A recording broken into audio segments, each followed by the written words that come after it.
What's up, everybody? Dan Allnutt with UltraDad here, doing a review on one of my favorite products from the past couple of years that I've used quite a bit over the past, I'd say, 6 months or so. And that is the Coros Apex watch. The Coros Apex is probably the most cost-effective watch that I've ever worn, ever. So I have a long history of watches. My wife actually likes to make fun of me for that, but I think my first watch was a Garmin Fenix 3, and it was a nice watch. It was pretty bulky on the wrist and somewhat limited in functionality. So after the Fenix 3, it became too bulky for me, so I went to the Apple Watch. The Apple Watch is also really nice. It's more of a smart watch. Unfortunately, it's not the best at the fitness stuff. At least the one that I owned wasn't. I think I had an Apple Watch 2 or 3, and now, with the newer ones coming out, things are changing. And then I tried Suunto, and had a terrible experience with Suunto. Suunto, I had a Spartan Sport watch, which is not one of the top of the line Suuntos, so maybe it's different for the more expensive ones.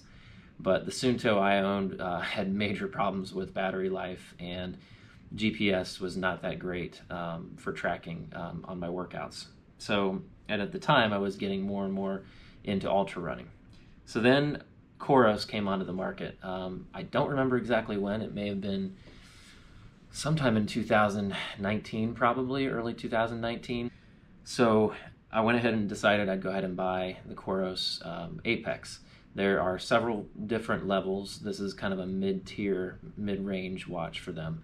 They have the Coros Pace. Now they have the Pace 2, which is their lower end, which is great for regular fitness, regular workouts. But for ultra running and for trail running, you really probably want to go to the Coros Apex just for the GPS tracking. And then they also have the Coros Vertex, which is the most expensive version. And basically, you're basically just going to get a lot more battery life out of the Coros Vertex. However, the Coros Apex has amazing battery life. I don't have all the statistics here tonight. This is not supposed to be a technical review, but it's something like 30 hours of GPS tracking that for one full charge for the Coros Apex. So unless you're planning on doing more than 100 miles, you're probably going to be able to use it on one charge for an ultra race, and certainly all of your training runs will be one charge. One of the reasons I went to Coros and was frustrated with my last try, which was with Suunto, was I ran a 100-kilometer race here locally, and I ran that race, and I had to recharge my watch, my Suunto, twice or 3 times, and I had to wrap a wire around my arm and put it in my bag to my battery, my external battery, and charge it as I was running. And of course, it died at least once, and I had to piece this workout together, and it didn't have a full record of what I had done. So, of course, I was happy that I had finished the 100K, but I had like 2 or 3 different segments that I had to put together. It was very frustrating. With Coros, I've not had to ever do that, and I never will. They're just really unbeatable. I don't know, even Garmin now has increased their battery life substantially, but it's still not as good as the Coros products. Certainly has something to do with the software that's in it, and some of the design, of course, of the software and hardware components in the watch, but they are able to squeeze so much battery life out. It's definitely, one of the best features of this watch. So I love the Coros Apex.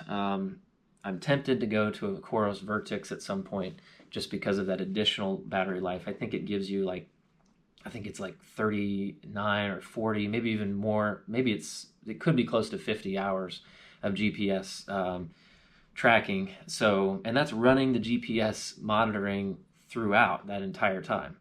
They also have a feature called Ultramax, which instead of running the GPS tracking the entire time, it takes samples every several seconds. And that, for the Coros Apex, for this watch, will bump it out to, I think, 60 hours of tracking. So none of the competitors can seem to keep up with Coros when it comes to battery life. Garmin's trying very, very hard, but there's something that they've figured out here. So just a few other observations. The Coros Apex uses this digital dial, kind of like the Apple Watch. It's positioned differently, but it really is nice. It's really nice. It makes it very convenient. There's a button here on the bottom, and that's it. There's only one button and this digital dial.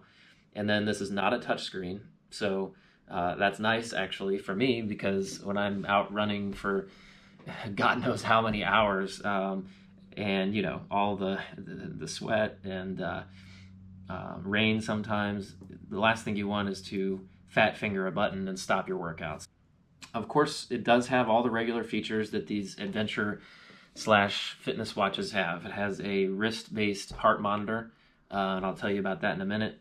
And it has a nice glass. I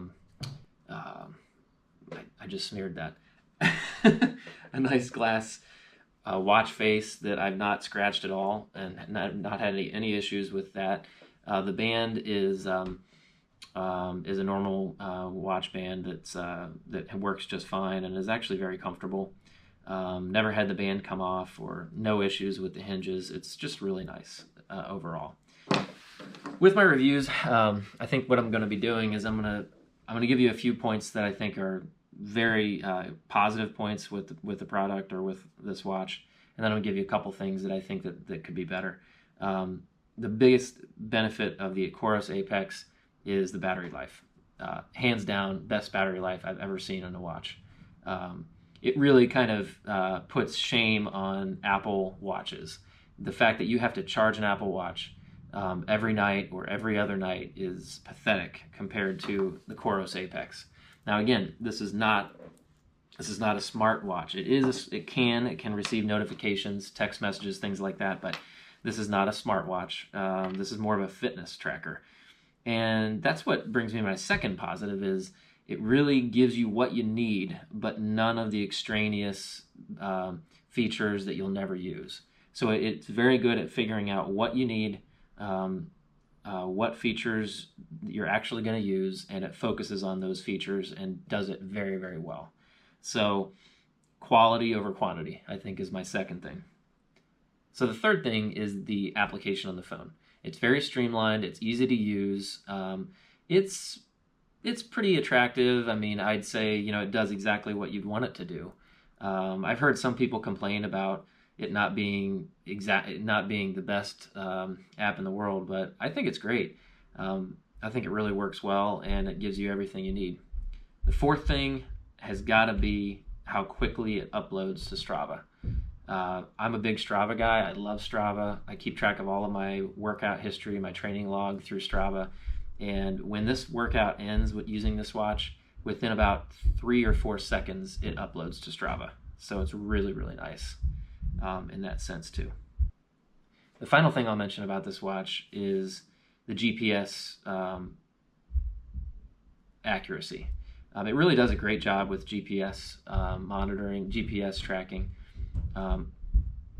It's more reliable than any other watch I've used for tracking GPS.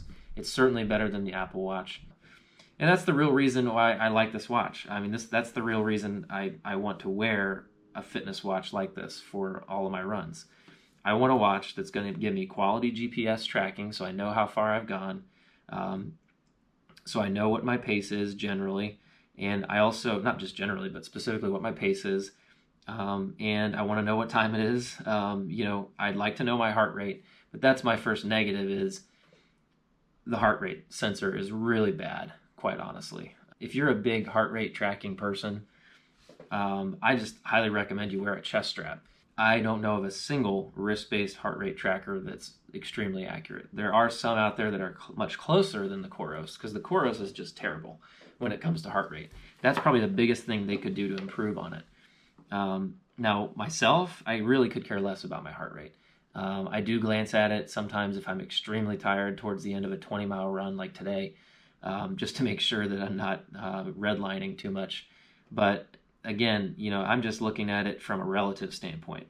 So as long as you're comfortable with having a set of data points that you are familiar with, as far as comparing it to the beginning of the run, middle, end of the run, then that's just fine. But if you want to know what the actual heart rate is that you have at any given moment, I don't recommend the Coros, and really I don't recommend any wrist-based heart rate monitor. One more thing I think Coros could work on is integrating some additional smart features into their watches. It's kind of it's a negative and it's a positive. Like I said earlier, I really don't want a fitness watch that I'm going to get bogged down with as far as data points and information on the screen. I guess I would just say that Coros could add some strategically selected smart features that might be beneficial. And I'm not quite sure what I would suggest at this point, but it is a very streamlined watch as it is, the Coros Apex. And if they added a few more things, I think it could help with some people who want more smart features. But, with that said, really, it's extremely well priced. I believe it's still $299, and I just highly recommend it for really any kind of runner, any kind of athlete. They have all kinds of activities that you can select, and just recommend that you check it out. I may also check out the Coros Vertex at some point down the road, just because of the amount of battery juice that I use with my training. So that's it for this review. I hope you enjoyed it. I hope it was useful. Hit the subscribe button if you can. It does help me out quite a bit. And I hope you enjoyed the review. We will see you in the next one.